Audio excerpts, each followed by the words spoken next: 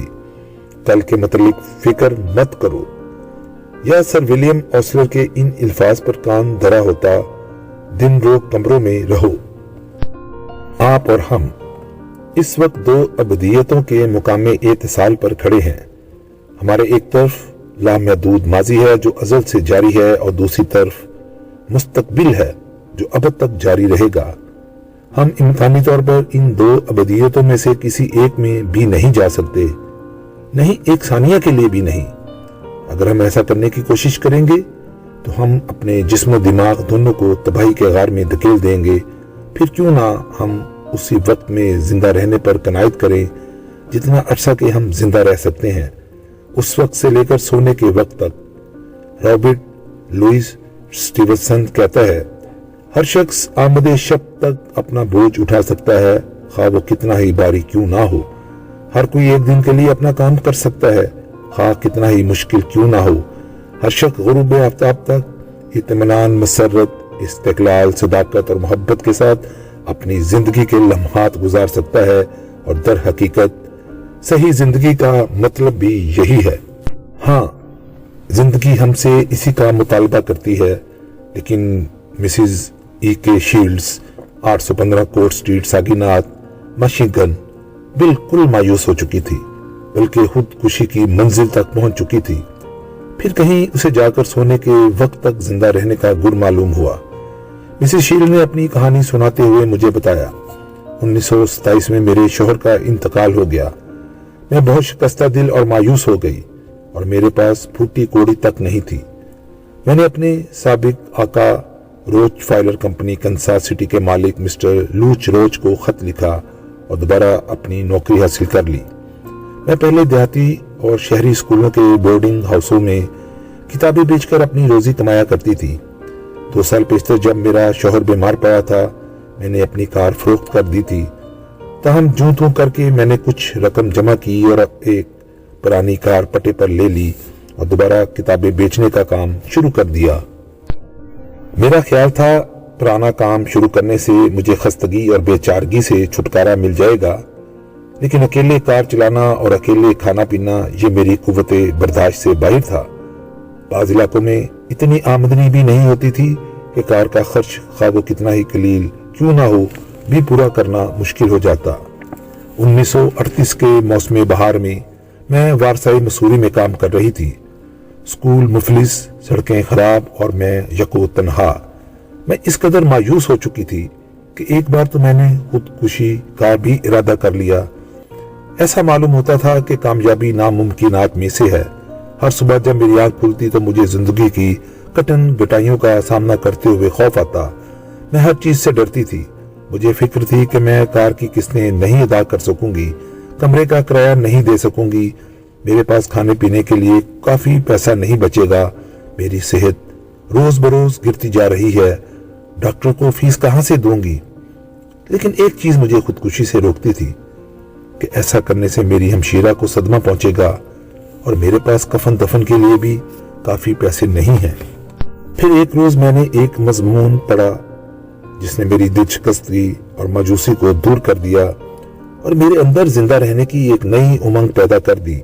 میں اس مضمون کے ایک زندگی بخش جملے کی ہمیشہ احسان مند رہوں گی کہ عقل مند انسان کے لیے ہر دن ایک نیا دن ہے۔ میں نے اس جملے کو ٹائپ کر لیا اور اسے اپنی کار کے سامنے شیشے پر پیوست کر دیا۔ کار چلاتے وقت یہ ہر وقت میری نظروں کے سامنے رہتا تھا۔ مجھے معلوم ہوا کہ ایک وقت میں صرف ایک دن کے لیے زندگی بسر کرنا اتنا مشکل نہیں ہے۔ میں نے گزشتہ کل کو فراموش کرنا اور آئندہ کل کے متعلق متردد نہ ہونا سیکھا۔ میں ہر روز صبح کو اپنے آپ سے کہتی تھی، آج کا دن ایک نیا دن ہے۔ میں اپنی تنہائی اور محرومی کے خیالات پر قابو پا چکی ہوں۔ میں خوش ہوں اور میری زندگی کافی حد تک کامیاب ہے۔ اب مجھے زندگی سے پیار ہے، میرے اندر جوش اور توانائی ہے۔ میں جانتی ہوں کہ اب میں کسی چیز سے بھی خائف نہیں ہوں گی۔ اب میں اس بات سے لاپرواہ ہوں کہ زندگی مجھے کیا دیتی ہے۔ اب میں جانتی ہوں کہ مجھے مستقبل کے متعلق پریشان ہونے کی مطلق ضرورت نہیں۔ اب میں جانتی ہوں کہ ایک وقت میں ایک دن کے لیے میں زندہ رہ سکتی ہوں، اور یہ کہ عقل مند انسان کے لیے ہر دن ایک نیا دن ہے۔ آپ کے خیال میں یہ اشعار کس کے ہوں گے؟ صرف وہی انسان خوش رہ سکے گا جو تیقن کے ساتھ یہ کہہ سکے گا، میں مالک ہوں امروز کا، فردا پر بھیجتا ہوں لعنت، اور جو دروز سے پیچھا چھڑا سکے گا۔ کیا یہ الفاظ تازہ اور جدید نہیں نظر آتے؟ لیکن یہ مسیح کی پیدائش سے 30 سال قبل رومی شاعر ہوویرس نے کہے تھے۔ انسانی فطرت کا سب سے بڑا المیہ جو میں جانتا ہوں یہ ہے کہ ہم سب زندہ رہنے کو ملتوی کرتے رہتے ہیں۔ اپنی کھڑکیوں سے باہر جو گلاب کے پھول کھل رہے ہیں، ہم آج ان سے لطف اندوز ہونے کی بجائے گلابوں کے کسی طلسمی باغ کے متعلق خواب دیکھتے رہتے ہیں۔ ہم اس قدر احمق کیوں ہیں؟ اس قدر المناک حد تک احمق۔ سٹیفن لی کاک لکھتا ہے، ہماری زندگی کا چھوٹا سا جلوس کتنا عجیب و غریب ہے۔ بچہ کہتا ہے، جب میں ذرا بڑا ہو جاؤں گا تو کیا ہوگا؟ بڑا ہو کر لڑکا کہتا ہے، جب میں جوان ہو جاؤں گا، اور جوان ہو کر وہ کہتا ہے، جب میں شادی کروں گا۔ لیکن شادی کے بعد کیا ہوتا ہے؟ اس وقت خیالات تبدیل ہو جاتے ہیں۔ جب میں بوڑھا ہو جاؤں گا، اور پھر جب بڑھاپا قدم بڑھاتا ہے تو وہ گزرے ہوئے مناظر کو دیکھتا ہے اور اسے ایک سرد و یخ ہوا چلتی ہوئی محسوس ہوتی ہے۔ وہ سب کچھ کھو چکا ہے اور ہر چیز اس کے اختیار سے نکل چکی ہے۔ بہت دیر کے بعد ہماری سمجھ میں آتا ہے کہ زندگی ہر دن ہر لمحے کی نسیج میں رہنے میں ہے۔ آن جہانی ایڈورڈ ایونز یہ سیکھنے سے پیشتر پریشانیوں سے تقریباً زندہ درگور ہو چکا تھا کہ زندگی ہر دن اور ہر لمحے کی نسیج میں رہنے میں ہے۔ ایڈورڈ ایونز نے افلاس میں آنکھ کھولی اور پرورش پائی تھی۔ اس نے روزی کمانے کے لیے سب سے پہلے اخبار فروشی شروع کی، پھر ایک پرچون فروش کی دکان پر منیم ہو گیا۔ پھر جب 7 آدمیوں کی روٹی پانی کا بار اس پر آ پڑا تو اسے ایک اسسٹنٹ لائبریرین کی جگہ مل گئی۔ تنخواہ تھوڑی تھی اور نوکری چھوڑتے ہوئے بھی اسے ڈر لگتا تھا۔ اسی سش و پنج میں 8 سال گزر گئے کہ نوکری چھوڑ کر اپنا کاروبار شروع کر دیا جائے، لیکن ایک بار اس نے حوصلہ کر کے اپنا کام شروع کر ہی دیا۔ اس نے $55 ادھار لیے اور ان سے اپنے کاروبار کا آغاز کر دیا۔ رفتہ رفتہ اس کی سالانہ آمدنی $20,000 ہو گئی۔ پھر کاروبار پر خزاں چھا گئی اور اس کا کشت زار ویراں ہو گیا، یعنی جس دوست کی ضمانت کی تھی اس کا دیوالیہ نکل گیا۔ اس مصیبت کے ساتھ ایک اور مصیبت بھی آ گئی۔ جس بینک میں اس کا سرمایہ تھا وہ فیل ہو گیا۔